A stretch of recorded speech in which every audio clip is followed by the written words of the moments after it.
GDA भ्रष्टाचार का अड्डे बन गए हैं। इन अड्डों को नेस्तनाबूद करना मेरी चुनौती है। यहाँ लोगों को समस्याओं से राहत दिलाना मेरे लिए चुनौती है। यह शिक्षा का बाजारीकरण बंद करना मेरे लिए चुनौती है। यह लोगों के लिए पानी की, शिक्षा की, स्वास्थ्य की व्यवस्था करना मेरे लिए चुनौती है। मॉब लिंचिंग ना हो और सौहार्द और भाईचारा बने, ये मेरे लिए चुनौती है। तो क्या संदेश देना चाहेंगे अपने क्षेत्रवासियों को? मैं यही कहना चाहता हूँ, गाजियाबाद की राजनीति बहुत पवित्र हथियार है, बहुत पवित्र पेशा है। इसी राजनीति ही तय करती है कि कहाँ पे स्कूल बनेंगे, कहाँ अस्पताल बनेंगे, कहाँ झगड़ा होगा, कहाँ शांति रहेगी, कहाँ भाईचारा रहेगा, कहाँ पढ़ाई लिखाई होगी। तो इन सब चीज़ों के लिए आप जो राजनीति पटरी पर आए गाजियाबाद की, आम आदमी के बीच में से प्रतिनिधि चुने जाएं, व्यापारियों के हाथ से राजनीति मुक्त हो। इन सब चीज़ों के लिए आप मुझे 13 तारीख को केतली के निशान वाला बटन दबा के ताकत देने का काम करो। ये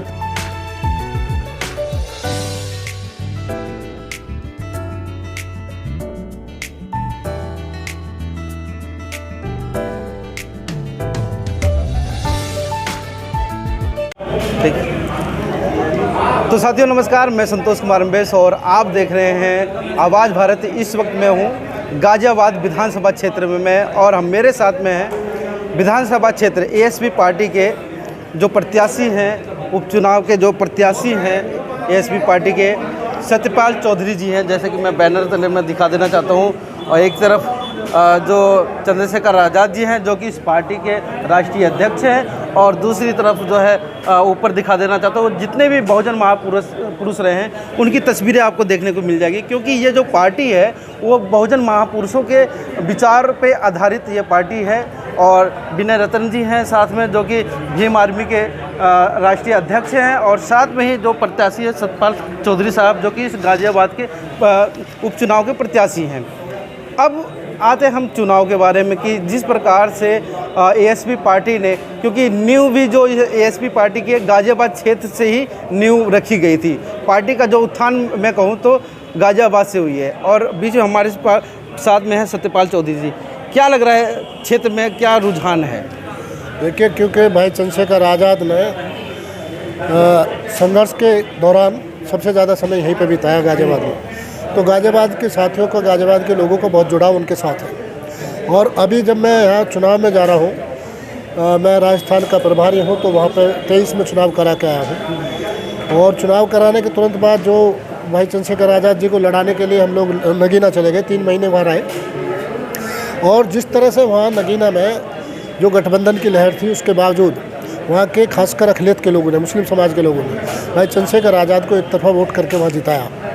तो वही उसी तरह का आसार जो यहाँ पे बन रहे हैं, उसी तरह का बिल्कुल सेम जो परिस्थितियाँ थी नगीना में, उसी तरह की परिस्थिति यहाँ पे है। अभी 5 तारीख को भाई चंद्रशेखर आज़ाद जी की यहाँ पे नुक्कड़ मीटिंग और रोड शो है, और फिर 10 तारीख को दोबारा कार्यक्रम है। तो ये अकेली सीट है जिस पर भाई चंद्रशेखर आज़ाद जी उत्तर प्रदेश की 9 विधानसभा उपचुनाव में और महाराष्ट्र और छत्तीसगढ़ उन सब के बावजूद यहाँ 2 बार टाइम दे रहे हैं।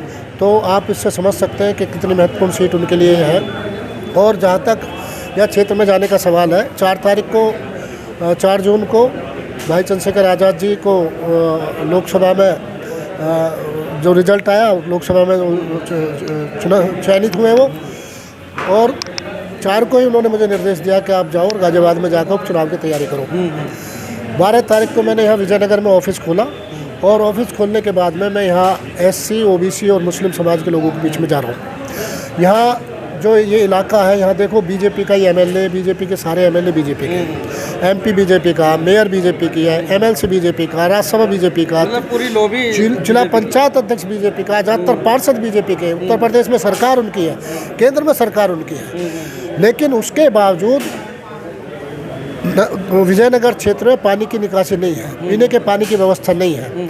9 पार क्षेत्र जहाँ पे ज़्यादातर एससी और ओबीसी के लोग रहते हैं और मुस्लिम समाज के लोग रहते हैं, वहाँ गंदगी है, पानी निकासी की व्यवस्था नहीं है, न नाली है, न सड़क है, न खड़ंजा है, न स्कूल है, न अस्पताल है। तो वो लोग सवाल कर रहे हैं, उनके भीतर गुस्सा है। वो कई बार तो उल्टा मेरे से ही लड़ पड़ते हैं। मैं कहता हूँ भाई मैं तो नया हूँ, मैं तो अभी आया हूँ, मैं तो इनको बदलने के लिए तो कह रहा हूँ आपसे कि जिन लोगों ने आपके साथ दोयम दर्जे का व्यवहार किया उन लोगों को आप सत्ता से अलग हटा कर बता दो। गाजियाबाद में सच तो ये है कि गाजियाबाद में सियासत जो है वो तिजोरी में कैद हो गई है। बड़े बड़े उद्योगपति और इंडस्ट्रियलिस्ट पदों पे बैठे हैं और वो कोई जनता को कोई काम नहीं कर रहे। जनता के समस्याओं से, उनके मुद्दों से उन्हें कोई सरोकार नहीं है। मैं बात करूं सतपाल चौधरी जी की, तो क्या क्या मुद्दे लेकर के जनता के बीच में जा रहे हैं? आपने पूरी कड़ी जो है बता दी कि बीजेपी का गढ़ माना जाता है, कि गाजियाबाद बीजेपी का गढ़ है, मगर जो पार्टी की तरफ से योजनाएं हैं, तो अब योजनाओं को किस तरीके से पब्लिक में लेके जा रहे हैं? और आपकी तरफ से अगर आपकी सीट निकल जाती है तो उनको क्या क्या मतलब सुविधाएं प्रोवाइड कराएंगे? देखो, अगर का तो कोई सवाल ही नहीं है। मैं चुनाव जीत रहा हूँ क्योंकि ये सीट भाजपा का गढ़ नहीं है। यहाँ ओबीसी का वोट है सबसे ज़्यादा, 2.25 लाख। उसके बाद 1 लाख के करीब एससी वोट है, एससी में भी जाट आउट, और 1 लाख के करीब मुस्लिम वोट है। 4.5 लाख में से इतना वोट जो करीब 60% वोट हिस्सा हमारा है, 60 से ज़्यादा, 65-70%। और यहाँ सबसे बड़ा सवाल है, मैं 10-12 साल से गाजियाबाद पेरेंट एसोसिएशन का पैटर्न हूँ और यहाँ हम लोग शिक्षा की लड़ाई लड़ रहे हैं। शिक्षा इतनी महंगी हो गई है, सारे स्कूल जो बीजेपी के नेताओं के हैं, कि आम आदमी जो है उसकी सारी सैलरी बच्चों की फ़ीस में चली जाती है। हमने फ़ी रेगुलेटरी एक्ट यहाँ बनवाया, संघर्ष करके, लड़ाई लड़के। मुख्यमंत्री का कई बार घेरा हुआ, हमारे साथियों पर लाठीचार्ज हुआ, लेकिन फ़ी रेगुलेटरी बिल बना। लेकिन बात वही है जो बाबा साहब डॉक्टर भीमराव अम्बेडकर ने कही कि मैं संविधान तो लिख के दे रहा हूँ, लेकिन जिन लोगों के हाथ में सौंप रहा हूँ मुझे शक है कि इनकी नीयत ठीक नहीं है और ये इस संविधान को लागू नहीं करेंगे।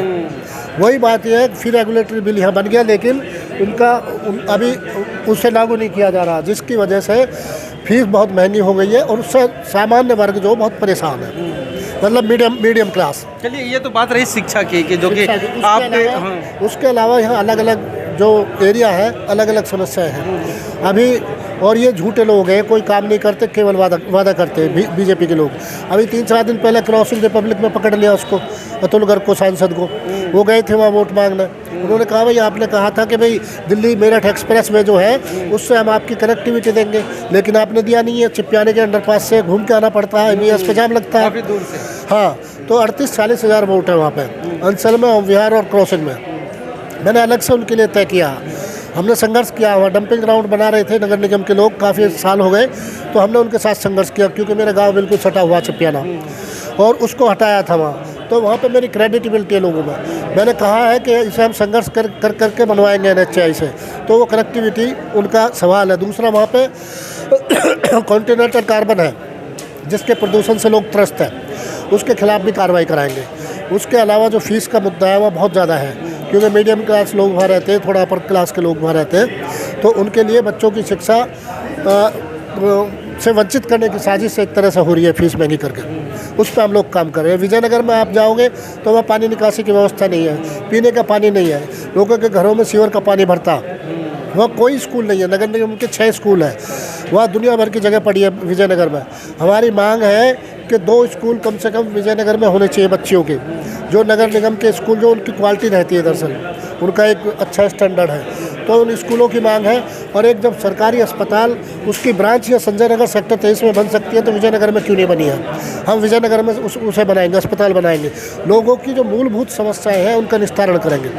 यहाँ कैला भट्टा में जो इश्यू है वो है, यहाँ पे सैकड़ों बीघा ज़मीन पड़ी है, वो लोग अरसे से मांग कर रहे हैं कि ये उसे कब्रिस्तान के लिए और उसके लिए ईदगाह के लिए उसको दे दिया जाए, अलॉट कर दिया जाए वक्फ बोर्ड से, तो उसे कराने का काम करेंगे। हिंडन विहार में बीच आबादी में इन लोगों ने खुल दिया कूड़ा घर, उसे बंद कराएंगे। और उसके साथ साथ ये जो यहाँ बदतमीजी होती है, जो अभी जैसे कि दुहाई में हुई, वहाँ वगैरह भी होती है बहुत ज़्यादा। हाँ, जो लीचिंग है, लीचिंग हमारे लिए बड़ा मुद्दा है, क्योंकि मुसलमान का मुसलमान होना ही गुनाह मान लिया गया है। तो उनको कैसे प्रोटेक्ट करेंगे? जब हमारे हाथ में ताकत होगी तो हम उनको प्रोटेक्ट करने का काम करेंगे, उन्हें सुरक्षा संरक्षण प्रदान करेंगे। जैसे अभी यती ने कहा, नबी साहब के बारे में बोला, हम अगले दिन ही हम लोग गए, प्रोटेस्ट किया हमने, कमिश्नर के यहाँ हमारे खिलाफ FIR भी हुई। तो CM जी तो बोलते हैं ना कि बटोगे तो कटोगे। नहीं, ये बात तो हमारे ऊपर भी लागू होती है, OBC के लोगों पे, कि OBC के लोगों, ये तो आप पे लागू होती है। OBC SC और मान्यवर काशीराम साहब का जो नारा था, जिसकी जितनी संख्या हमारी उसकी इतनी हिस्सेदारी, और आप उसमें बट रहे हो अलग अलग OBC के लोग। बीजेपी को बिना मांगे वोट दे देते हो। आप यदि ओबीसी एकजुट रहेगा और एससी और मुस्लिम साथ में रहेगा तो कोई ताकत नहीं है कि 27 में हम लोग सरकार बनाएं और अभी इस चुनाव को 13 तारीख को हम जीत लेंगे। अब आते हैं हम आंकड़ों पे कि जिस प्रकार से आपने बताया कि मुस्लिम मतलब कि इतने संख्या में है और SC ST इतने संख्या में, मतलब टोटल मिलाकर के 60% वोट आपके खेमे में है, मगर 65% वोट आपके खेमे में है। मगर उसमें से भी अगर हम बात करें जो जाट हैं, जो गुज्जर हैं, जो मतलब कि गाज़ियाबाद से अलग जो गांव क्षेत्र एरिया आता है वहाँ पे बाहुल क्षेत्र में मतलब कि बाहुल संख्या में है, तो उनको कैसे आप मतलब एकजुट करने की कोशिश, क्योंकि वो तो ऑलरेडी मतलब वो कहते हैं कि बीजेपी है उनके साथ। देखिए 30 साल से मैं यहाँ संघर्ष कर रहा हूँ। गाज़ियाबाद मेरी कर्म भूमि है और यहाँ से करीब मैं ज़्यादातर मुकदमे यहीं लगे हैं, गाज़ियाबाद गौतम बुद्ध नगर जिले। काफ़ी हाईलाइट हो रहे हैं। हाँ, तो जनता के लिए संघर्ष करते हुए मैं कई बार जेल गया हूँ और मुकदमे झेल रहा हूँ। लोगों को मालूम है कि मैं जब कॉलोनी टूट रही थी तो मैं पूर्व प्रधानमंत्री VP सिंह जी को लेकर आया। चरण सिंह कॉलोनी हो या ये रेलवे लाइन वाली कॉलोनी हो कला भट्टा पे, इन लोगों को बचाने का, तो इन लोगों को एक यकीन है कि ये आदमी संघर्षशील है और बिना किसी पद पर रहे हुए भी उनने सड़क पर लड़के हमारी समस्याओं को समाधान कराया। और यदि मैं उसमें जाता हूँ, विधानसभा में हाउस में जाता हूँ, तो हाँ, हाउस में जाने के बाद ये ताकत और बढ़ जाएगी जनता की दी हुई। तब मैं जो यह वादा कर रहा हूँ जनता से, उन सब वादों को पूरा करूँगा और ये यकीन दिला रहा हूँ कि जो तिजोरी में कैद है नानाओं के, यहाँ बड़े बड़े उद्योगपति और व्यापारियों के यहाँ जो कैद होगी ये राजनीति, उसे मुक्त कराऊंगा। राजनीति को तिजोरी से मुक्त करा के आम आवाम के हाथ में सौंपने का काम करूंगा। गाज़ियाबाद में SC जो ST जो समुदाय है, जिसमें खासकर जो वाल्मीकि समुदाय के लोग हैं, उनको कैसे मतलब कि इकट्ठा करने की? वाल्मीकि समुदाय मेरे साथ है, मैंने उनके लिए संघर्ष किया। मेरे गांव के 5 लोग मारे गए थे। शीला फोम कंपनी है, शीला गौतम की, MP थी अलीगढ़ से BJP की, वो मर गए थे। उसमें बिना सेफ्टी इक्विपमेंट के उनको सीवर में उतार दिया था। जब मुझे पता चला तो हम लोग पहुंचे थे ट्रैक्टर भर के, गांव से सब समुदाय के लोग थे, खासकर मेरे जाट समाज के लोग, और वहाँ घेराव किया। रात को ही उन्हें 16 लाख रुपए के चेक दिलाए थे, सरकारी नौकरी दिलाई थी नगर निगम में, और गाँव से ट्रैक्टर ट्रॉले में गाज इकट्ठा करके उनके घरों को भर दिया था। तो वाल्मीकि समाज के लोग इन सब घटनाओं को जानते हैं। और मनीषा वाल्मीकि बहन के साथ जो अत्याचार हुआ, अन्याय हुआ था, भाई चंद्रशेखर आज़ाद जी ने उसमें जो आवाज़ बुलंद की थी, उसकी सारा रोड मैप मैंने तैयार किया था। तो ये सब लोग जानते हैं, मुझसे बहुत प्यार करते हैं वाल्मीकि समाज के लोग। उसके साथ साथ जो OBC के लोग हैं, वो लोग भी, चाहे वो पाल है, प्रजापति है, जाट है, गुर्जर है, यादव है या सैनी है, सैन है, वो तमाम लोगों में मेरा उनसे रास्ता है। मेरे गांव के लोगों का रास्ता है। मेरे गांव के लोगों ने क्रॉसिंग बसाई है। मेरे गांव के ये भी उन्हीं का ही ऑफिस है दिया हुआ। मेरे गांव के लोगों ने यहाँ पंचवटी काटी है और दूसरी कॉलोनी काटी है। वो तमाम लोग मुझे इस चुनाव में सहयोग कर रहे हैं। अच्छा, आपके सामने तमाम पार्टियाँ हैं, किस पार्टी को आप प्रतिद्वंदी मानते हैं? प्रतिद्वंदी तो मैं किसी को नहीं मानता। प्रतिद्वंदी मानता हूँ मैं यहाँ जो जन समस्याएं पैदा की है भारतीय जनता पार्टी ने। भारतीय जनता पार्टी ने कोई काम नहीं किया, लूट मच रही है केवल। नगर निगम और GDA भ्रष्टाचार का अड्डे बन गए हैं। इन अड्डों को नस्तानाबूद करना मेरी चुनौती है। यहाँ लोगों को समस्याओं से राहत दिलाना मेरे लिए चुनौती है।